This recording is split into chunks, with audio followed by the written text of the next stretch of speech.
Hi and welcome to the TextDelay version 1.5 update video. So we're currently releasing version 1.5 and that uses a few features that are only compatible with After Effects CC 2018. So if you're not running 2018, then you'll just need to install version 1.3 and that's an older version. It's still good, but yeah, not as good.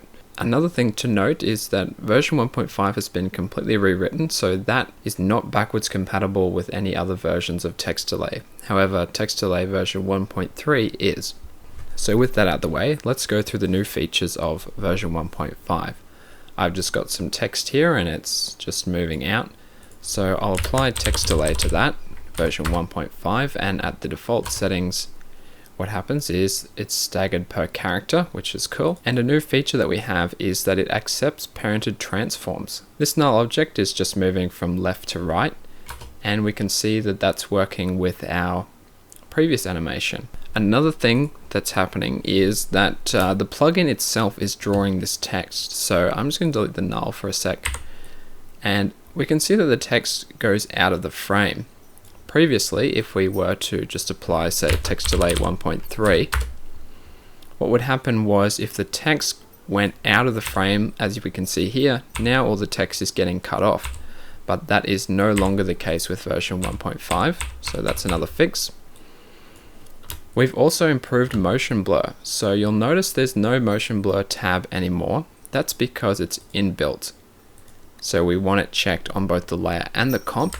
And then if we want to customize the motion blur, we can go into the comp settings and increase, say, the shutter angle for more motion blur, or the shutter phase to change the timing of that motion blur. Now let's talk about the separation. We currently have an X and a Y threshold, which is new. It's been separated into both dimensions. So we can see here in the text, different colors indicate that they are separated. So red, green, blue, magenta, yellow. But we can see here that the E and the L are considered the same character. So we can lower the threshold to fix that. And now they are considered separate characters, which is correct. Also, if you wanted the dot of the I to be considered the same character as the I itself, you can increase the Y threshold. If you didn't do that, then it would stagger the dot of the I first and then the I itself. One thing to note is that if you have something like a percent sign and your X and Y thresholds are both set to 0, you can run into problems such as that. So it's generally a good idea to keep the separation above 0. Now I've just added some additional text. What I want to do now is change it to word. And if we wanted this to separate per word, we need to increase the X threshold. And now it's considering each of these different words. So that will stagger one word at a time. The order modifier works exactly as before. So what we can do is reverse the order or randomize it or increment it. And if you're doing random, the random seed is in here. So you can change that up. Range selector works exactly as before.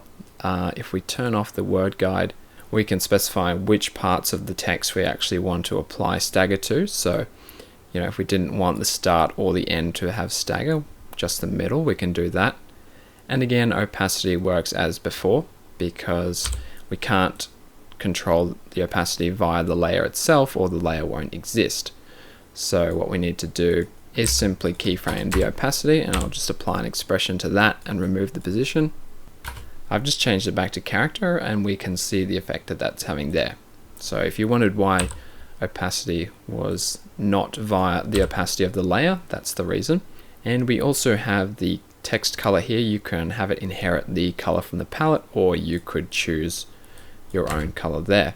In the future, we're looking to make this compatible with 3D transformations and rotation, so that should be cool. But in the meantime, hope you enjoy using version 1.5.